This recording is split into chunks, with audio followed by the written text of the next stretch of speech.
Good morning students. आज हम प्रेरणाएं क्या है और उसके प्रकार किस प्रकार से है इसका अध्ययन करेंगे।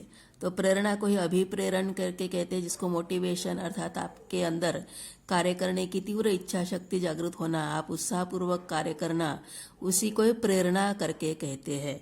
तो ये जो प्रेरणा मोटिव्स या तो इंसेंटिव्स क्या है उस पर आज ध्यान देते हैं और इसके प्रकारों का अध्ययन करते हैं। वैसे अभिप्रेरण का आशय, परिभाषा, विशेषताएं, महत्व इनका अध्ययन हो चुका है। अभी प्रेरणाओं के प्रकार क्या है, अभिप्रेरण के प्रकार क्या है उस पर ध्यान देते हैं। तो प्रेरणा या अभिप्रेरण के मुख्यतः दो प्रकार है। एक है मौद्रिक एवं अमौद्रिक प्रेरणा और दूसरा है धनात्मक एवं ऋणात्मक प्रेरणा। अभी ये जो मौद्रिक एवं अमौद्रिक प्रेरणा ये क्या क्या है उस पर विचार करते हैं। तो मौद्रिक प्रेरणा के कुल 8 पॉइंट दिए हुए हैं और अमौद्रिक प्रेरणा के 13 पॉइंट्स दिए हुए हैं। और अमौद्रिक और मौद्रिक इन्हीं प्रेरणाओं को हम धनात्मक और ऋणात्मक प्रेरणाओं में भी विभक्त कर सकते हैं। तो सबसे पहले मौद्रिक एवं अमौद्रिक अभिप्रेरणा, तो अ नंबर वाला हेडिंग, मौद्रिक एवं अमौद्रिक अभिप्रेरणा। तभी ये मौद्रिक प्रेरणाएं क्या है, मॉनेटरी इंसेंटिव्स क्या है उस पर ध्यान देते हैं। तो जब किसी भी व्यक्ति की संतुष्टि मुद्रा से की जाती है तो उसको हम मौद्रिक प्रेरणाएं कहते हैं। और मनुष्य की आवश्यकता आप लोग जानते ही हो असीमित होती है और इन आवश्यकताओं को पूर्ण करने के लिए मुद्रा की आवश्यकता होती है। और इसी कारण से मौद्रिक प्रेरणाओं से वह मनुष्य तुरंत उसकी इच्छा शक्ति जागृत हो जाती है और वह कार्य करना शुरू कर देता है। जहाँ पे धन मिलेगा उस कार्य को करने में वह तुरंत तैयार हो जाता है। तो वही कौन कौन सी मौद्रिक प्रेरणा है उसके लिए विचार करेंगे। तो नंबर पहला है वेतन एवं मजदूरी, जिसको हम सैलरी एंड वेजेस कहते हैं। तो प्रत्येक कार्य करने के बदले अगर आपको कुछ वेतन मिले या मजदूरी मिले तो आप वह कार्य तुरंत करोगे। और अच्छा वेतन, अच्छी मजदूरी प्रदान करना ये आपकी प्रेरणा रहेगी। और जहाँ पे आपको अच्छा वेतन या अच्छी मजदूरी मिलेगी वह कार्य आप तुरंत चुनोगे। तो ये पहली अभिप्रेरणा हो गई। सेकंड नंबर है अलाउंसेस, मतलब कि भत्ता। भत्ते अनेक प्रकार के होते हैं और कर्मचारियों को कार्य करने के दौरान आवश्यक सुविधाएं उपलब्ध कराने के लिए पर्याप्त भत्ते उनको दिए जाते हैं। जैसे कि मकान किराया भत्ता दिया जाता है, वाहन भत्ता दिया जाता है, मेडिकल भत्ता दिया जाता है, शैक्षणिक शुल्क चुकाने के लिए भी बच्चों के लिए भी भत्ते दिए जाते हैं। तो इस प्रकार से अलग अलग प्रकार के भत्ते दिए जाते हैं। तो ये जो पर्याप्त भत्ता प्राप्त होने से कर्मचारी कार्य के लिए आवश्यक सुविधाएं उपलब्ध कराकर अच्छे से अच्छे ढंग से कार्य करना शुरू कर देता है और इसी कारण से भत्ता मौद्रिक अभिप्रेरण में शामिल होता है। उसके बाद थर्ड नंबर है बोनस। बोनस शब्द भी आप लोग सुने हो। तो बोनस का आशय है उस मौद्रिक लाभ से जो नियोक्ता द्वारा वर्ष में एक बार विशिष्ट पर्व पर या तो कंपनी को अधिक लाभ होने पर कर्मचारियों को प्रदान किया जाता है। जैसे कि दिवाली का बोनस वगैरह आप सुने हो। अधिक कर्मचारी कहाँ पे कार्य करते हैं, जहाँ पे आपको अधिक बोनस प्राप्त होता है और जहाँ पे अधिक बोनस प्राप्त होता है वहाँ पे कर्मचारी अधिक से अधिक कार्य करने के लिए आकर्षित होते हैं। तो ये तीसरे नंबर का पॉइंट हो गया मौद्रिक अभिप्रेरण का। चौथे नंबर पे दीर्घकालीन लाभ। तो दीर्घकालीन लाभ जहाँ पे मिलेंगे वहाँ पे और भी कर्मचारी कार्य करने के लिए इच्छुक होते हैं। दीर्घकालीन लाभों में अंश, ऋण पत्र, बॉन्ड ये सभी आते हैं। अर्थात कर्मचारियों को वेतन के साथ साथ कंपनी के अंश मिल जाए, ऋण पत्र मिल जाए या तो बॉन्ड मिल जाए तो कर्मचारी दीर्घकालीन लाभ प्राप्त करता है। तो जहाँ पे ऐसे लाभ मिलेंगे वहाँ पे कर्मचारी कार्य के प्रति आकृष्ट होता है, प्रेरित होता है। पांचवें नंबर का पॉइंट है पेंशन। पेंशन शब्द सुने हो आप लोग। तो पेंशन सामान्यतः सेवानिवृत्त हो जाने के पश्चात दी जाती है। जब आप कार्य की लंबी सेवा के पश्चात रिटायर्ड हो जाते हैं तो उस समय आपको रिटायरमेंट के बाद पेंशन दी जाती है। तो अपने भरण पोषण के लिए अपने जीवन पर्यंत जो भी निश्चित धनराशि आपको प्राप्त होती है उसी को पेंशन कहते हैं। और पेंशन से क्या होता है कि आप अच्छे कार्य एवं संपूर्ण सेवा काल के पश्चात यह प्राप्त होने के कारण आप जहाँ पे पेंशन मिलेगा उस संस्थान में कार्य करना शुरू करते हो। फिर उसके बाद है अनुलाभ। तो अनुलाभ से आशय है नियोक्ता के द्वारा कुछ आवश्यक सुविधाएं उपलब्ध कराना, जैसे कि किराया मुक्त मकान उपलब्ध कराना, मुक्त बिजली, कार, टेलीफोन, पानी, गैस सुविधा, ऐसी बहुत सारी सेवाएं अगर आपको प्रदान हो जाती है कार्य करते करते तो उस जगह पे कार्य करना आप शुरू करोगे। तो इसी को अनुलाभ करके कहते हैं। प्राइवेट क्षेत्रों में इस प्रकार की सुविधाएं दी जाने के कारण ही आज का जो नवयुवक है वह प्राइवेट क्षेत्र में, निजी क्षेत्र में कार्य करना पसंद करता है। तो ये 6वें नंबर का पॉइंट है।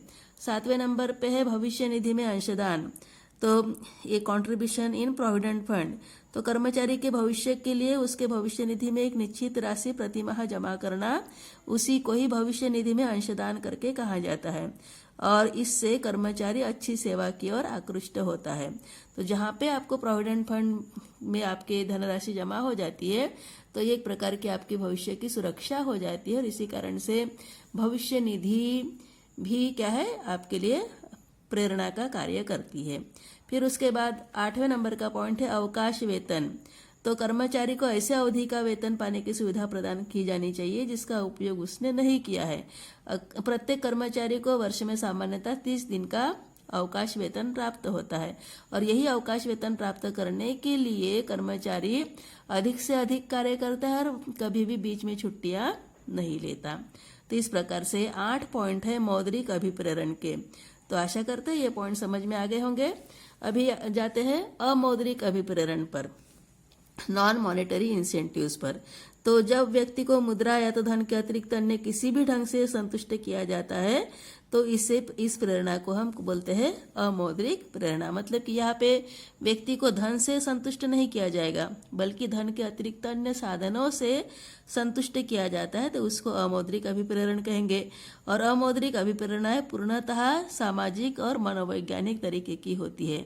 मतलब कि समाज में मान सम्मान प्रतिष्ठा पाना ये अमौद्रिक अभिप्रेरण में शामिल होता है और ये आपके मन पर है, आप कौन से कार्य के प्रति आकृष्ट होंगे। तो आप धन के प्रति आकृष्ट होते हैं तो मौद्रिक अभिप्रेरण है, आपको धन नहीं चाहिए बल्कि समाज में मान सम्मान चाहिए तो आप अमौद्रिक अभिप्रेरण पर ध्यान देते हैं।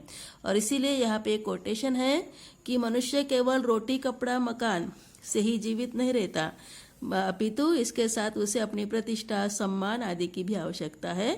और इसी कारण से नियोक्ता को कर्मचारियों की भावनाओं का ध्यान रखना चाहिए।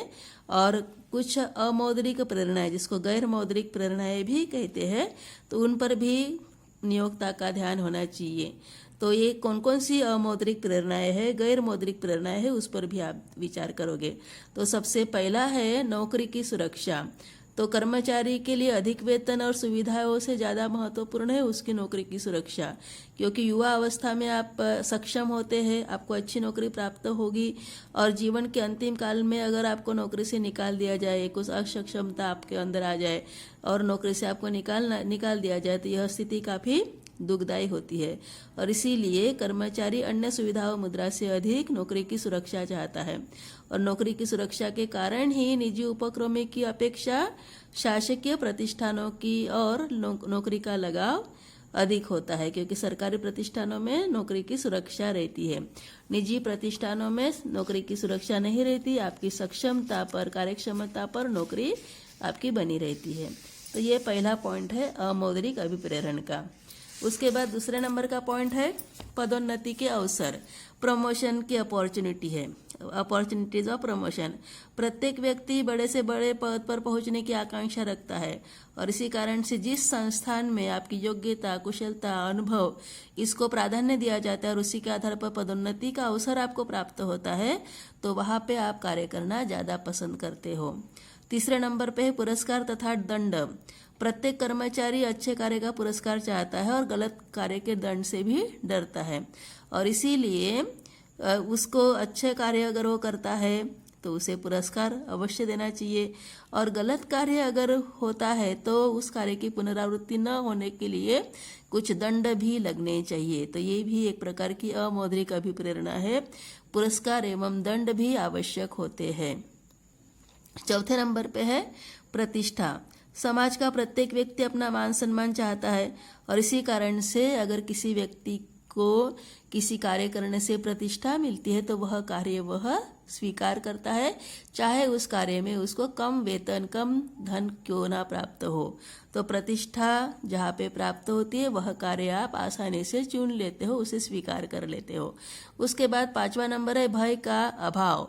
लैक ऑफ फियर करके बोला गया है। तो ये मनुष्य भय से अच्छा कार्य करता है, परंतु लंबे समय तक अगर आपको डरा धमका कर ही कार्य किया जाए तो वह आपके लिए, आपके उन्नति के लिए योग्य नहीं है। और इसी कारण से भय या डर का अभाव आप में होना चाहिए, अर्थात कोई भी कार्य करते समय आपको डर भय नहीं लगना चाहिए। और इसी कारण से भय का अभाव एक अमौद्रिक अभिप्रेरण है। ये 5वें नंबर का पॉइंट है। 6वां नंबर है मान्यता। तो यहाँ पे एक कथन है मेरी कुशिंग नाइल्स का। इन्होंने कहा है कि कार्य को मान्यता और मनुष्य को एक मानवीय प्राणी होने के नाते मान्यता प्रदान करना अच्छे कार्य की प्राप्ति का सार है, और इसीलिए कर्मचारी को एवं उसके कार्य को मान्यता देनी चाहिए। अर्थात आपका कार्य, आप जो कार्य करते हो वह समाज के द्वारा अगर मान्य है, स्वीकार्य है, तो वह कार्य आप आसानी से करोगे। जिस कार्य को समाज ने अनुचित कहा है वह कार्य मान्य नहीं होगा, उससे आपकी प्रतिष्ठा के बजाय आपकी बुराई होगी। और इसी कारण से जहाँ जिस कार्य में आपको मान्यता मिलती है वही कार्य आपके द्वारा स्वीकार कर लिया जाता है। 7वें नंबर का पॉइंट है कुशल एवं योग्य नेतृत्व। किसी भी कर्मचारी जो आप कार्य कर रहे हो तो वह को किस अधिकारी के अंतर्गत कर रहे हो, किसके अधीनस्थ कर रहे हो, वह भी उस बात पर भी आपको ध्यान देना आवश्यक होता है। क्योंकि किसी अधीनस्थ या तो कर्मचारी द्वारा कार्य का निष्पादन किस क्षमता से किया जाता है, यह इस बात पर भी निर्भर है कि उस अधीनस्थ का अधिकारी कितना योग्य एवं सक्षम है। अगर आपका अधिकारी योग्य है, सक्षम है, तो आप में भी क्या होगा, वही गुण आपके अंदर आते हैं। और इसी कारण से श्रेष्ठ कार्यकुशल योग्य नेतृत्व से कर्मचारी कार्य के प्रति प्रेरित होते हैं, क्योंकि आपको अनुकरण करने का अवसर प्राप्त होता है। फिर है 8वें नंबर का पॉइंट व्यक्ति की सुरक्षा। प्रत्येक व्यक्ति अपने कार्य के दौरान अपने प्राण एवं शरीर की सुरक्षा भी अवश्य चाहता है, और इसी कारण से जहाँ पे जिस वातावरण में आपको सुरक्षा मिलती है वही वातावरण में आप कार्य करना पसंद करोगे। फिर 9वें नंबर का पॉइंट है अधिकारों का भारार्पण। संगठन लेसन में आपने ये पढ़ा है, ये पॉइंट अधिकारों का भारार्पण। तो उच्च अधिकारी के द्वारा आपको भी कुछ नया नया उत्तरदायित्व भी सौंपा जाए और उत्तरदायित्व के साथ साथ अधिकार भी सौंपे जाए, तो उससे क्या होता है कि कार्य के प्रति आपका रुझान और भी अधिक उत्पन्न होता है। और 10वें नंबर की अमौद्रिक अभिप्रेरणा है कार्य संतुष्टि। कार्य संतुष्टि अमौद्रिक अभिप्रेरणा को बढ़ाती है, क्योंकि जिस कार्य करने से आपको संतुष्टि लगती है, समाधान मिलता है, वह कार्य करने के लिए आप प्रोत्साहित होते हो और अधिक से अधिक अच्छा कार्य आप करते हो। फिर है प्रबंध में सहभागिता। तो जो भी जब कर्मचारी उनके समूह में से एक या तो अधिक कर्मचारियों को प्रबंधकीय कार्य में शामिल कर लिया जाता है, तो इससे क्या होता है, समस्त कर्मचारियों का अहित होने की संभावना कम रहती है, और इस कारण से कर्मचारी और भी उत्तम कार्य की ओर प्रेरित होते हैं। 12वें नंबर का पॉइंट है जिम्मेदारी। अधिकारी जब कभी अपने अधीनस्थ को कुछ उत्तरदायित्व सौंप देता है तो अधीनस्थों के द्वारा ये जिम्मेदारी पूर्ण समझकर पूर्ण क्षमता से कार्य करने लगता है। और इसी कारण से अगर आपको कोई नई जिम्मेदारी मिलती है तो भी यह क्या है, एक प्रकार की अमौद्रिक अभिप्रेरणा है। अर्थात जिम्मेदारियां किसी भी व्यक्ति को नहीं दी जाती, जिस पर विश्वास हो उसी व्यक्ति को नई नई जिम्मेदारियां सौंपी जाती है। अर्थात जिम्मेदारियां आपको प्राप्त होना मतलब कि उच्च अधिकारी का आप पर पूर्ण विश्वास होना करके माना जाता है, और जहाँ पे विश्वास है तो वहाँ पे आपने उस व्यक्ति का दिल जीत लिया, ऐसे समझा जाता है। फिर 13वें नंबर का पॉइंट है आत्मसंतुष्टि। प्रत्येक स्वाभिमानी व्यक्ति अपने कार्य का प्रतिफल आत्मसंतुष्टि से लेता है। अर्थात जो कार्य आपको मिलता है वह आपको अगर आपकी आत्मा को संतुष्ट करता है तो वह कार्य आप अच्छी तरह से पूर्ण करोगे। और आत्मसंतुष्टि ही क्या है, एक प्रकार की अमौद्रिक अभिप्रेरणा है। और ये सभी जो अभी तक के जो सभी पॉइंट है, ये अमौद्रिक अभिप्रेरणा जो है वो आत्मसंतुष्टि का ही परिणाम है। और आत्मसंतुष्टि अगर है तो आप कोई भी कार्य अच्छी तरह से पूर्ण करोगे। जिस कार्य में आपकी आत्मिक संतुष्टि होती है वह कार्य आप तुरंत पूर्ण कर लेते हो। तो इस प्रकार की ये अमौद्रिक अभिप्रेरणाएं टोटल 13 पॉइंट है। मौद्रिक अभिप्रेरण से अधिक अंकों के लिए आपको अमौद्रिक अभिप्रेरण ज़्यादा पूछा जाता है। तो इन 13 पॉइंट्स को आपको ठीक ढंग से और भी अच्छी तरह से समझ लेना है और याद भी रखना है। अभी उसके बाद धनात्मक एवं ऋणात्मक प्रेरणा करके दिया है। अभी धनात्मक ऋणात्मक प्रेरणा जो है, तो धनात्मक प्रेरणाएं वे है जो अच्छे कार्य के प्रति लगातार आकर्षित होती है। ये अच्छे कार्य और अच्छे आदत के निर्माण में सहायता पहुंचाती है। धनात्मक प्रेरणाएं कर्मचारियों के व्यवहार को प्रोत्साहित करती है और कर्मचारी निर्भय होकर स्वेच्छा से कार्य की ओर आकर्षित होता है। धनात्मक प्रेरणाएं जो है वह है आपको कुछ आपसी समन्वय, विश्वास की ओर इसमें बढ़ाया जाता है और आपके कार्यों में सुधार और स्वस्थ प्रतिस्पर्धा को प्रोत्साहित करने के लिए इन प्रेरणाओं पर ध्यान दिया जाता है। अर्थात आप में सकारात्मकता लाना ये धनात्मक प्रेरणाओं का कार्य है। तो इसमें जो जो पॉइंट्स आते हैं, एक तो है मूर्त या साकार प्रेरणाएं, जो भी अभी तक आपने पॉइंट्स देखे हैं मौद्रिक और अमौद्रिक अभिप्रेरणाओं में। मौद्रिक अभिप्रेरणा के 8 पॉइंट और अमौद्रिक अभिप्रेरणा के 13 पॉइंट, ये सभी मूर्त या साकार प्रेरणाएं हैं, अर्थात जिनको हम गिन सकते हैं, नाप सकते हैं। फिर प्रशंसा, प्रोत्साहन, ये भी धनात्मक में आता है। उसके बाद विश्वास एवं निष्ठा, किसी पर विश्वास रखना, निष्ठा होना, ये भी आएगा पॉइंट। भागीदारी एवं विचार विमर्श, अर्थात प्रबंध में आपको भागीदारी बनाना, सहभागिता देना, ये भी धनात्मक अभिप्रेरण में आएगा। सहकारिता, स्पर्धा, प्रतियोगिता, निर्देश, सुधार, ये सभी पॉइंट धनात्मक अभिप्रेरण के उदाहरण हैं। अर्थात इस अभिप्रेरण में भय के स्थान पर क्या आता है? सौहार्द आता है, मतलब कि सहानुभूति, प्रेम, स्नेह, व्यक्तिगत प्रभाव, व्यवहार आदि का प्रयोग अधिक से अधिक किया जाता है और इसे धनात्मक अभिप्रेरण कहते हैं और इसीलिए इसको सकारात्मक अभिप्रेरण या तो सकारात्मक प्रेरणा भी कहा जाता है। तो ये हो गया धनात्मक या तो सकारात्मक प्रेरणा। अभी उसके बाद ऋणात्मक प्रेरणाओं पर ध्यान देते हैं। तो ऋणात्मक प्रेरणाओं में क्या होता है कि कर्मचारियों में जो भी बुरी आदतें रहती है उनको कम करना या तो समाप्त करना और अच्छे कार्यों की ओर उनको प्रेरित करने के लिए कुछ ऋणात्मक अभिप्रेरण भी अपनाया जाता है। अर्थात जब तक आपको भय रहता है तब तक आप अच्छा कार्य करते हो, जब भय समाप्त हो जाता है तब आप और भी बुरा कार्य करना शुरू करते हो। तो ये जो ऋणात्मक प्रेरणा को दंडे का शासन करके बोलते हैं, ये ज़्यादातर जो छोटे बच्चे हैं जो समझदार नहीं है उनके लिए ऋणात्मक अभिप्रेरण का अपनाया जाता है। इसको नकारात्मक अभिप्रेरण भी कहते हैं या डंडे का शासन, रूल ऑफ रॉड करके भी बोला जाता है। इस अभिप्रेरण में जो पॉइंट्स है ये है भय या तो धमकी देना, आलोचना करना, भर्त्सना करना, उपेक्षा करना मतलब इग्नोर करना, या तो क्रूर व्यवहार करना, दंडात्मक कार्यवाही करना, सेवा मुक्ति मतलब कि आपको कार्य से हटा देना। तो इस प्रकार के पॉइंट्स इसमें आते हैं और परंतु ये बड़े कर्मचारियों के लिए नहीं है, सिर्फ छोटे एज वाले लोगों के लिए है।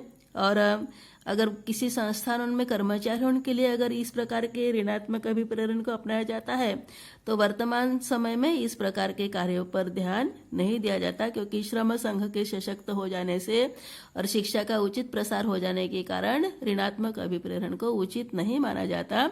इसे नकारात्मक प्रेरणा कहा जाता है और इसका विरोध श्रमिक संघों के द्वारा सदैव किया जाता है। और इस प्रकार से ये ऋणात्मक एवं धनात्मक अभिप्रेरण है। तो प्रेरणाओं के प्रकार आज कंप्लीट हो चुके हैं।